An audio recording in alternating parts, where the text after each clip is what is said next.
Salah satu oknum anggota DPRD Bali dari fraksi PDIP berinisial MD dikabarkan tidak pernah ngantor sejak 2 tahun lalu.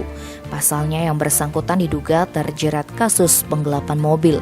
Menanggapi hal itu, Ketua Fraksi PDIP DPRD Bali Dewamade Mahayatnya mengatakan telah menyiapkan ancang-ancang jika ada instruksi dari partai untuk menindaklanjuti hal tersebut.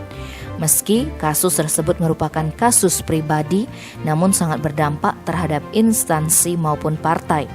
Dia menyampaikan Badan Kehormatan DPRD Bali dan Badan Kehormatan PDIP telah mengetahui permasalahan tersebut.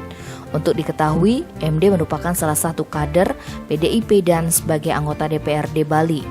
Dia berurusan dengan pihak kepolisian karena diduga menggelapkan mobil.